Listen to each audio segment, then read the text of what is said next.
Hi guys, welcome to the channel or welcome back to the channel. My name is Zoe, and as you can tell by the title of this video, I have a year left in the military, and I just want to keep you guys updated. I technically have less than a year, so I get out February 2025. It is March 1st as I am recording this, so I technically have 10 months, whatever, in the military, and I guess I just kind of wanted to let you guys know where my head is. I want to say I've been vlogging my military career. I want to say for the last 3 years. I feel like the first year,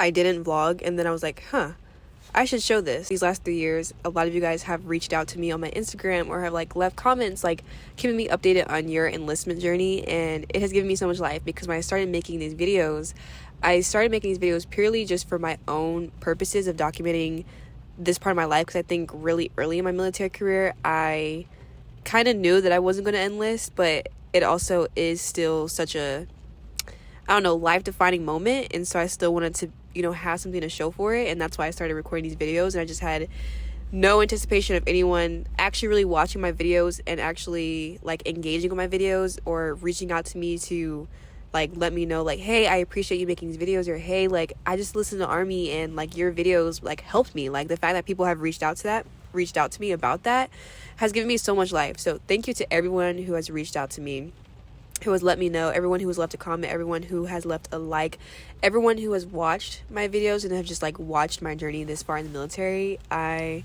am honestly so glad that I've documented it this whole time, and with it being my last year in the military, I definitely do plan to continue to document things, especially because a lot of things are going to be happening for the last time in these next couple months. So I definitely want to, document the process.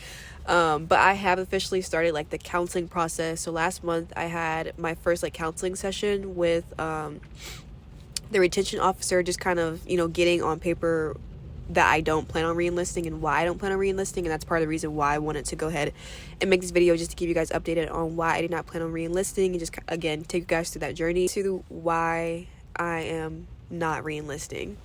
So a little bit of backstory if you guys are just now tuning in. I am 22 years old. I'm a senior in college, and I enlisted and I signed my contract my senior year of high school. It was February. I was 17 years old. I had to get, signature from my mom to sign.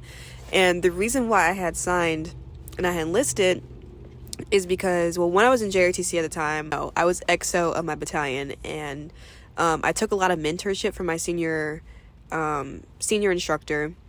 Shout out Colonel Simon. He really encouraged me to think about being in the military and think about the Army, and the fact that, he saw that I had discipline. He saw that I had leadership skills. He saw something in me that he thought, hey, if you were thinking about joining the military, you should do it. When I started to seriously consider the military, I was just months away from graduating, and I didn't really know, how I was going to afford college. College was not necessarily a question. I keep thinking somebody's walking past me.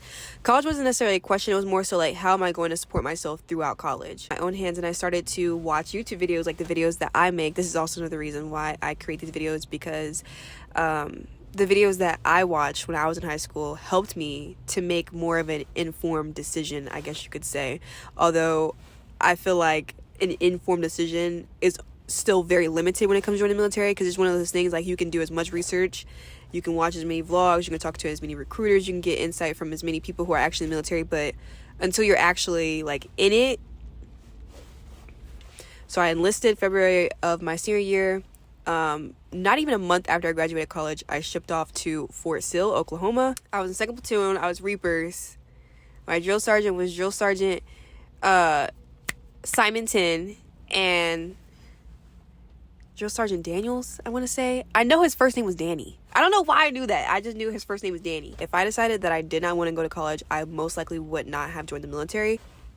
So with that being said, I go through basic training. I go through, my AIT. I missed my whole first semester of college. Start college spring of 2020. Now we're 4 years later.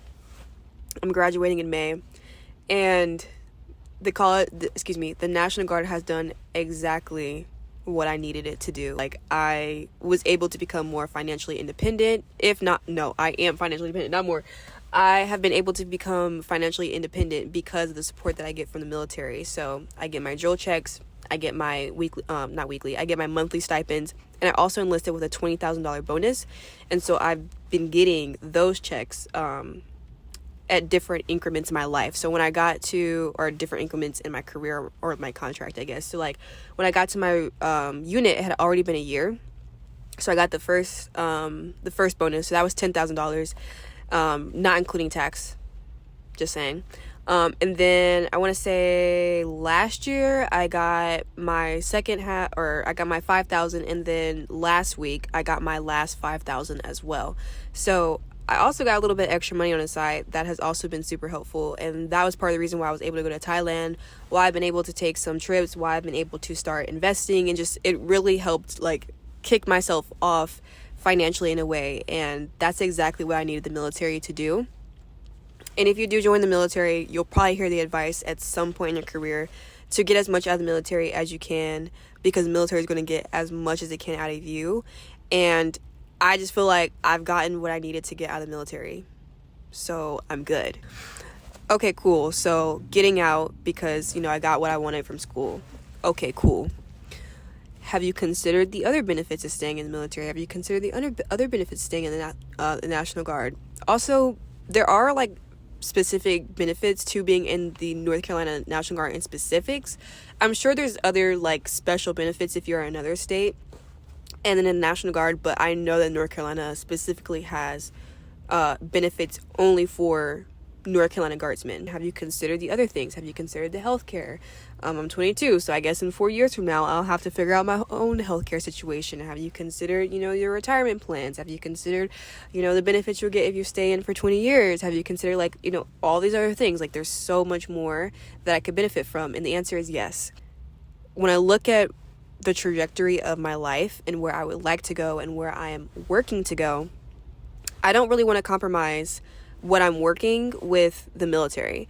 And what I mean by that is these last 5 years, that's essentially what I've been having to do. And I don't say this in like a negative way. I knew what I was getting myself into to an extent. I will say my recruiter probably wasn't the most honest.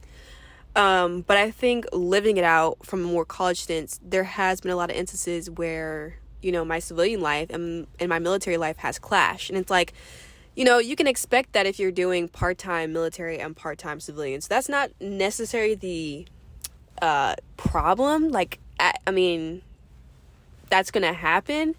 But I think now that I'm at a place in life where I can choose to stay in or get out, I have to think, am I willing to continue to have to compromise? Am I willing to have to continue to, like, keep looking at my schedule and keep being like, let me make sure I have drill these certain days and I can go. Like, do I want to continue to have drill in the back of my mind? Because it does make a difference. Yeah, sure, it's only 2-3 days out of the month, but you'll be surprised how sometimes it can fall on the most inconvenient weekend. Like, it's just one of those things you have to experience. And again, it hasn't been that big of a deal. I knew what I was getting myself into when I enlisted, but again, I'm at a crossroads where I can continue to do this, or I can just get out of the way. So I've been asking myself, am I willing to continue doing this? And honestly, the answer is no. Like annual training, for instance, and this is more so from a college standpoint, but I have annual training in 2 weeks from now. I'm in the middle of my last semester of college. I could do it now in March while I'm in the middle of my semester, or I can do it in June. The thing is, the reason why I'm doing it in March is because I am pursuing an opportunity, and I'm making it through the process, and I would be missing out on that opportunity in the summer if I were to do my June AT. And that's been an instance a lot with, as a student, you want to use your summer times as a time to build up your career, build up your resume, whatever. And that's not impossible to do in the military, but there are instances where you're going to have to figure out how you're going to have to juggle that. And I'm choosing to miss class so I don't have to miss out on a career opportunity, especially if I'm going to be graduating. I want to be there for it all. So, yeah, it sucks that I'm going to have to miss 2 weeks of class. Yeah, it sucks. I'm going to have to, do homework, at the end of very long, probably 12-hour work days, because I've been at my unit long enough to know how this goes. Yeah, it's going to suck, but I'd rather endure that for me to be able to have full attention for an opportunity that I'm pursuing post-graduation. So it's just things like that where it can clash, and it's not always like a beautiful mixture.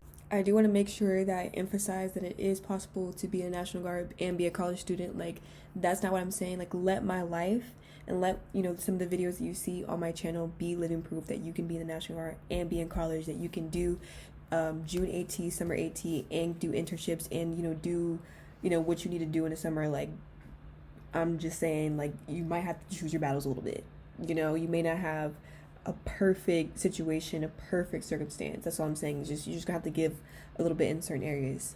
That's all. Considering whether you want to stay in the military or get out, I want to encourage you all with this. There are going to be people who try to, instill doubt in you. There's going to be people who will try to talk down on you. My mom doesn't want me to get out of the military. Every time I tell her, like, oh, this is the reason why, she's like, I don't know. And there's people in my unit who, can give me a hard time about it. Like, if you want to stand on business, stand on business. Hi, popping in really quick. Another reason why is, I guess you could say, I also don't like my job. But I feel like me not liking my job is not a good enough reason to get out of the military, at least for me personally, because I could just reclass and it wouldn't be a problem. I'm just not willing to give the time that it takes to reclass. So it's all about priorities. And my priorities are just in a different place. That's all I gotta say about that.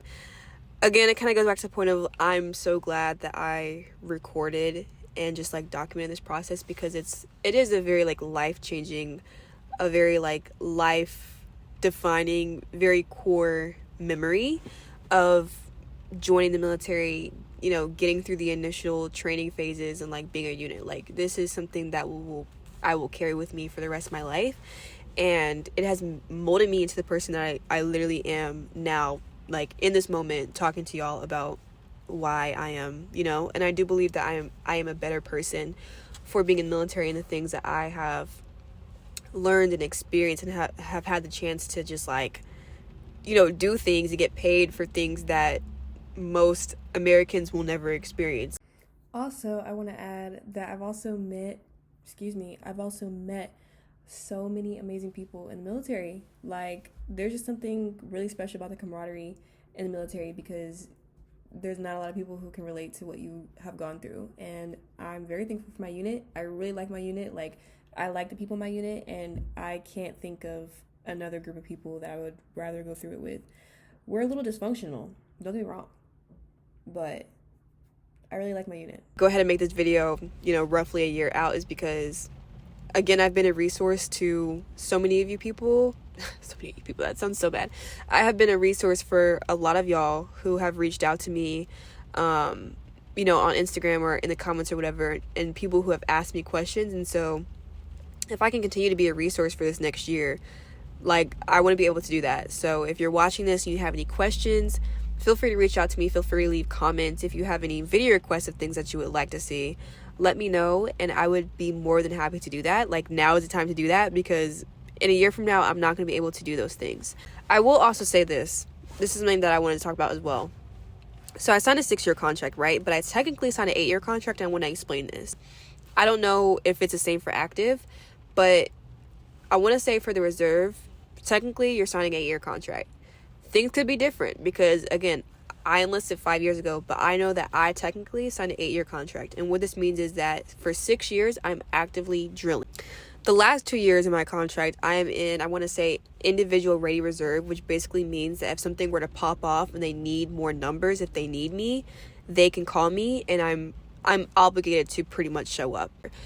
So I did want to put that out there as like kind of I'm getting out of the military, but I'm technically still going to be on contract. So feel free to leave comments down below if you have any questions, or you can reach out to me on my Instagram if you would like, and I will answer the question eventually.